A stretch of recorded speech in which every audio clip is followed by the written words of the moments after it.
নেত্রী শ্যামাবাইদের সাথে কথা হচ্ছিল। আমাদের কাছে ডিভিশন একটা প্রোগ্রাম আছে, আমাদের রাজবাড়ির সিনিয়র নেতারা, গুরুত্বপূর্ণ নেতারা কাছে এই প্রোগ্রামে যোগদান করবেন। আমরা যাব। আমাদের ভারপ্রাপ্ত চেয়ারম্যান সাহেব কালকের প্রোগ্রামের প্রধান অতিথি আমাদের ফরিদপুরের যে উপজেলা অডিটোরিয়াম, এই পাঁচ জেলার গুরুত্বপূর্ণ নেতৃত্বগণ থাকবেন এবং এটার প্রধান অতিথি তারেক রহমান সাহেব, আমার ভারপ্রাপ্ত চেয়ারম্যান তারেক রহমান সাহেব, যে আমাদের যে 31 দফার একটা কর্মশালা উদ্বোধন করবেন। এখানে ওই নির্যাতনের কেউ ছিলেন আমি আঠারো দিন ছিলাম ওই সরকারের হেফাজতে। আমাদের এখানে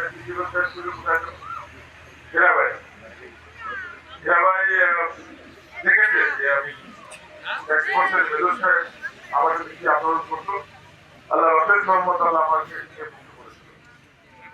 সেই সরকার দেখেছে তারা কিন্তু এই পৃথিবীর একটি ধ্বংসের মূলে তৈরি করেছে জরুরি সরকার। যে সরকার আমাদের ভারপ্রাপ্ত চেয়ারম্যান মাদারে নিয়ে গিয়েছিলেন, সেই জরুরি সরকার দুটো প্রতীক কাজ করেছে। একটা হলো ভিত্তিকে দুই ভাগে ভাগ করেছিলেন, একটা হলো সহজের ভিত্তি, আর একটা হলো মূল ভিত্তি ছিল আমাদের জিয়া পরিবারের ভিত্তিতে এবং রাজের ভিত্তিতে। আর একটা ছিলেন মহিষার ভিত্তি, যেটা ছিলেন হলো আপনাদের মরণ আব্দুল মান্নানের। আমাদের রাজবাড়ী জেলায় দুটো আসন ছিল, দুটো আসলে কিন্তু আপনাদেরকে নেত্রী বানিয়েছে। আমাদের ভারপ্রাপ্ত চেয়ারম্যান যার আসার অপেক্ষায় আপনারা ভোট বলছেন আমাদের মাঝে ফিরে আসবে। সে কিন্তু কি করছেন, সে একটা ভালো মানের ভোট আদায়ের চেষ্টা করছে।